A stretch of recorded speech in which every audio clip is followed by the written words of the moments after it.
All right, too stupid to win. Hey, thank you for joining me. This is the first version of this episode, so you're the first. Congratulations. Thank you so much. Really appreciate you reaching out and giving me this opportunity. Usually I'm number 2 on things, so I do appreciate that. And that also helps me with conversations with Thank Me Later. He's not number 1, so I'm happy with that. Yeah, you could lord this over him for forever now, actually. You're the first one.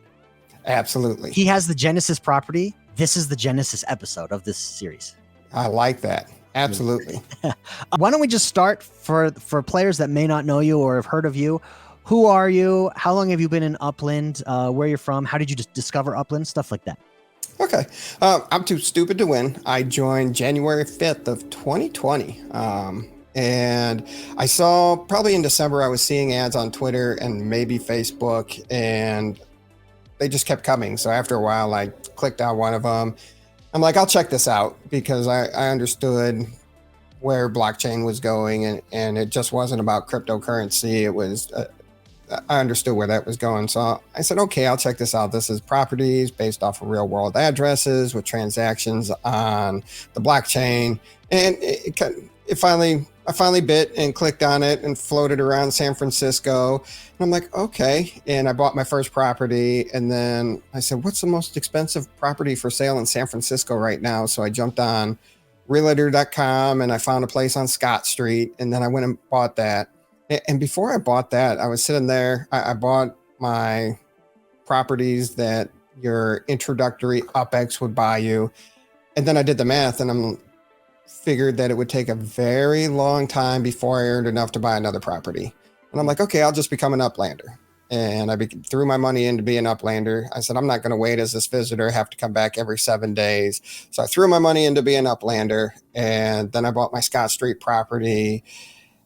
And then I was like, nope, I'm going to put more money into it.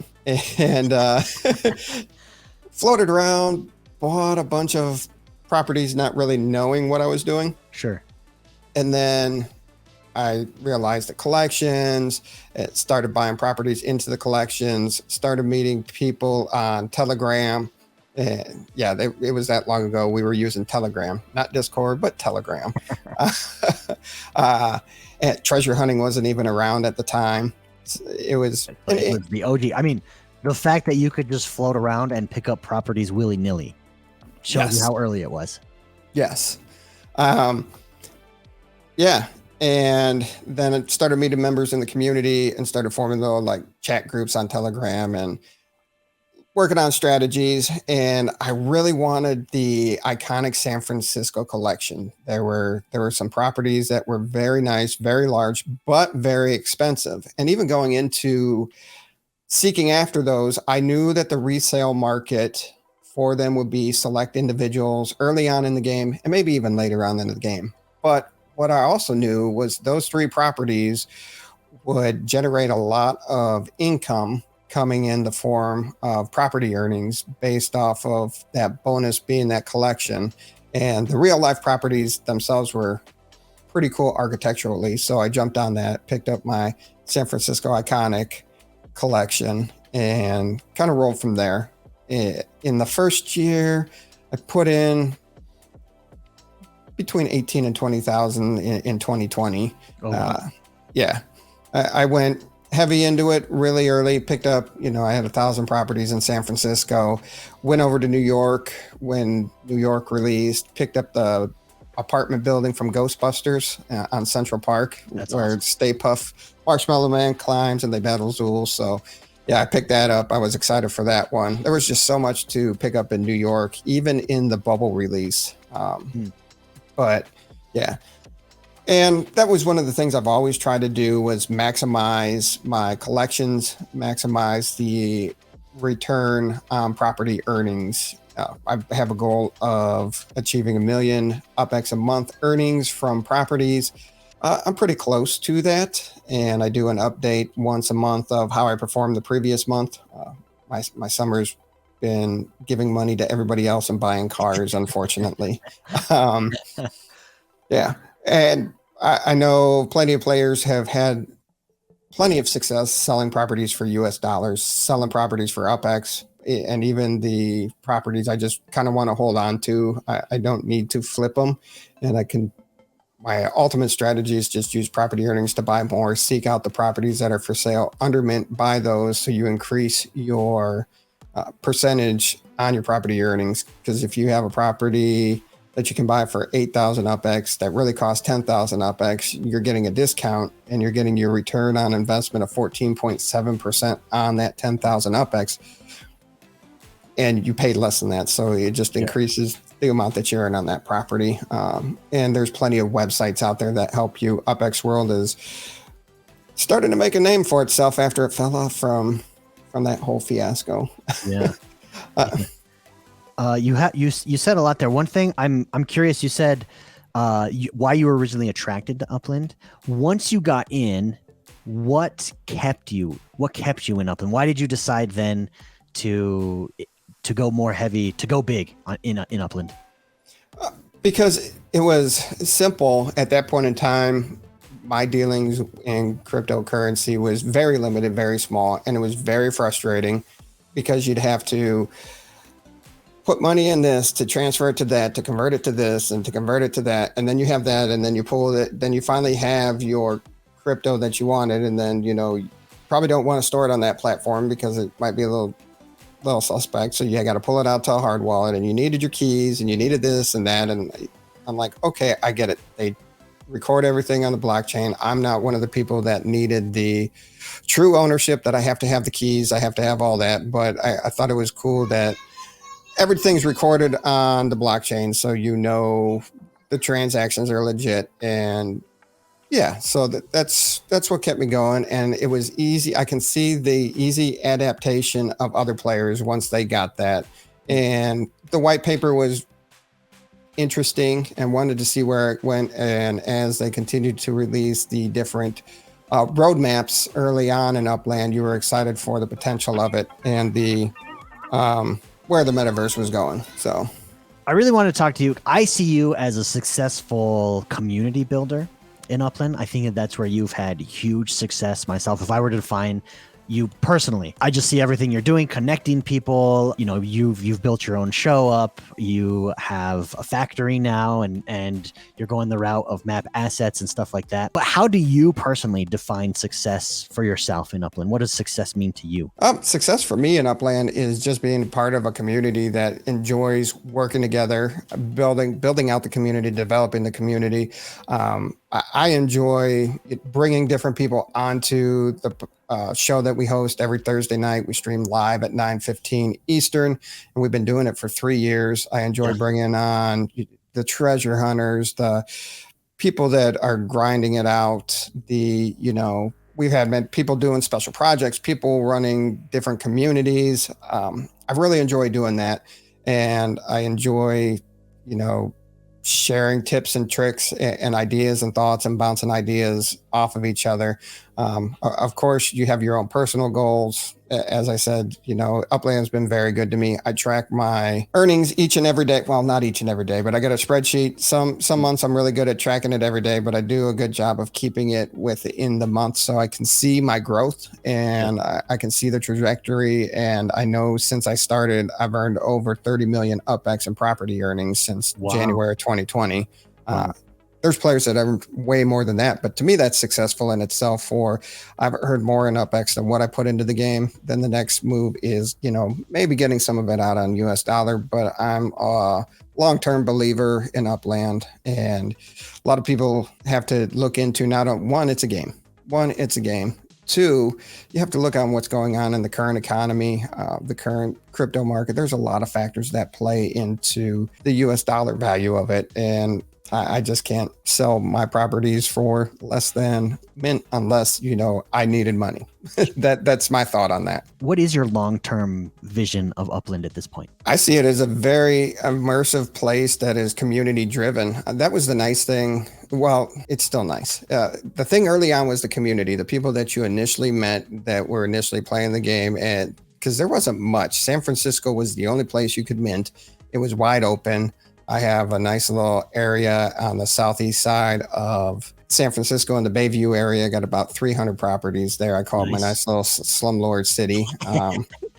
I haven't developed it yet, and I keep saying I'm going to go develop that. That's on my list of things to do. But it was the community that was built there. And then Choina emailed the Upland staff and came up with the whole idea of user communities. And he had a wonderful in-person trip to Alamo Square years ago with his wife, and he talked to a bunch of players that started, when they were in the alpha testing back in late 2019. And we all went in and bought a bunch of properties around Alamo Square. And that was the first community driven, hey, let's organize in a neighborhood in San Francisco. He drove that, and he created and wrote the Upland team and talked about the benefits of community and being able to, maybe purchase Alamo Square as community and hosting events there. He was the first one that really started driving that vision, brought it up to the Upland team, and got other players involved. That's awesome. Sorry, this was before my time, clearly. Who is this? Who did you say this was again? Choina. Very cool. Yeah. He got really involved in some other games years later. So he still pops in. He still watches our show. But yeah, he's not as active in the Upland community as he once was. So your long-term vision, I mean, you've said community a lot. Is your long-term vision focused around community? What is your long-term vision for Upland? Thank you. Thank you for redirecting me to the question. I went on a tangent. It's like I have all this Upland history that I've experienced, that I have. No, you're like it's always great because I wasn't around for the beginning, and so it's just interesting to hear how far it's come just since then. Yeah. So with the Metaventures, I'd like to be able to create more of the Metaventures, continue with the theme that I'm about to roll out, have that up and running, and be able to see that as, a side hustle, secondary source of income, but also at the same time continue to grow the property value. And I'm looking forward to just the ability to have venues in the Upland. You have the neighborhood communities where somebody has a social club where they have open mic night, or it's like a show. So you have a show and tell night or whatever, and everybody can get up there on stage. Or another person has a music venue where they host up and coming artists doing different styles of musical shows, maybe even a sports club or something, but that's more technical. But I see it as just the ability to immerse yourself, either, just looking at it through a computer screen, maybe AR, but definitely being able to interact with the map and interact with the community inside that map. So is community necessary for success in your mind in Upland? Absolutely not. It just makes it better. Oh, okay. There's plenty of ways right now to be successful. You can be a successful property flipper. You can be a successful block explorer flipper. There's different ways you can generate successful income in Upland. It just depends on what type of player you want to be. I also see, hopefully very soon you see transportation coming to Upland, which would open up a whole different style of business for people being able to transport the block explorers, the map assets, and so forth. I see so many different jobs and economy developing in Upland, and it has the potential for it. And if the faster that is rolled out and the more people that are able to do it, I think the quicker Upland can grow. What would you say to someone who's not in Upland, who sees all of the news outside about the metaverse, etc., and says, well, why do I need digital land, digital real estate? The metaverse, isn't that dead? What would you say to that? Well, you can look at the numbers and it's still consistently steady.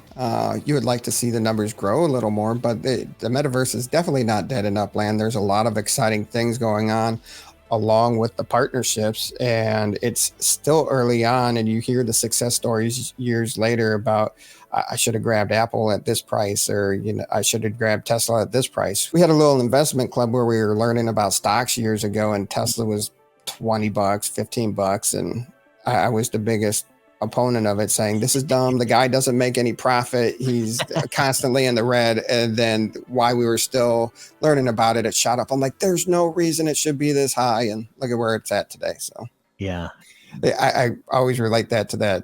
You have an opportunity to get in where something's affordable and it's not expensive. It's not like Sandbox or Decentraland, and you have people that grinded it out, started with $5 and work their way up. Yeah, it's always so fascinating to see how different people have succeeded in different ways, for sure. Is there because you've had the opportunity, you've been around for so long and have talked to on your podcast a lot of different players. Is there a common denominator? Is there a personality type? Are there traits among successful players in Upland? No, because the successful players each come from different backgrounds, and they figured out how to be successful, in the things that they like, and they figured out how to apply it into Upland. So just depending on where you came from and how you did there, they apply it here. And this is a great place to find people that will help guide you along. You do have your players that don't have your best interest in mind out there, but you have them everywhere. But the majority of people here are willing to help you out and teach you the tricks of the trade so you don't make the same mistakes. That's always the funny thing, is everybody usually has the same story. I found this game through an ad. I jumped in, I got it, I understood it, and then I bought a bunch of dumb properties before I realized what I was doing. So that was like me when I first checked it out. I was like, yes. It was in Fresno when Fresno was just opened and I could browse it freely. And I thought, yes, I'll buy all of the properties on this random street and I will be king of the street. Like that, I'm gonna be gold. And like now you look back and you're like, wow, how foolish was I? Oh yeah. I'm naive, right? Yes. You said don't make the same mistakes. What's one mistake you made that you'd teach others not to make now? The funniest one turned out well in my favor, but at the time it was kind of concerning. We were still in San Francisco and in the downtown area, there was a third-party marker map for the Federal Reserve, and there was still a lot of speculation at the time that there was going to be banking in Upland. And I was going around buying all the banks and all the ATM spots around San Francisco. I'd spend time on Google Maps searching different banks and buying those properties, and I'm like, ooh, the Federal Reserve, especially if you want to run banks, you could probably have that building to make your case to be able to run banks, not realizing that to do that you'd still need all kinds of regulations. And I thought about it. It was a 1,300. It was a 1.3 million UpX property, and I was thinking about it. One night, I had way too many, and I should not have been buying things in Upland. So I was like, "Oh yeah, I'm doing this right now." I pulled out the card. I'm like, "Yeah, I don't want this coming out of my bank account, so I'll just pull my card out." And then I woke up. I'm like, "I just bought that property. I've already put enough into this game." And I'm like, oh, I can't go back. There's no refund policy to it. So I was regretful, but San Francisco didn't have landmarks, and landmarks was something they thought of once New York was starting to be released. So it was a community-driven event to nominate the San Francisco landmarks. You had to run campaigns, and they had like vote for your favorite landmark. People were making up flyers, posting them all over the place. Vote for this, vote for that. Luckily, it had a cool architecture to it. I made the flyers, was able to leverage the community. It got voted one of the landmarks of San Francisco. It is now up in San Francisco as a landmark. Excited for that, but drunk buying in Upland is not, doesn't end up well. So the mistake is, or the advice is, don't drink and play. Correct. Don't drink and play. That's funny. Well, let's close on this, because I think this is wildly insightful and helpful. Obviously, when you started, the game was completely different than it is now. What advice would you give someone now who's starting on how to be successful in Upland? To be successful nowadays, definitely find like-minded players or experienced players where you can pick their minds so you can talk about different ideas and strategies. And just don't seek out one person. Get a person or two to bounce different ideas off. Talk to them. See their thoughts and their strategies and their ideas, because there is not one right way to play Upland. There are multiple ways to play it. There's multiple ways to be successful. If you want to start your own business, it's going to take you some time. It's going to take you a little capital to get up and running. What are your biggest barriers? And, just start making the connections. There's a bunch of great content creators that are out there creating content for new players. You got us that are creating content for the experienced players, where we break down the markets and how we feel the new release news impacts the way that you play the game. So absorb that, read that, watch that, follow those people, find which content creators you like, and start picking their brains. I know all of us are very open to messages and talking to players about how we've found our success and things that we like and ideas that we have.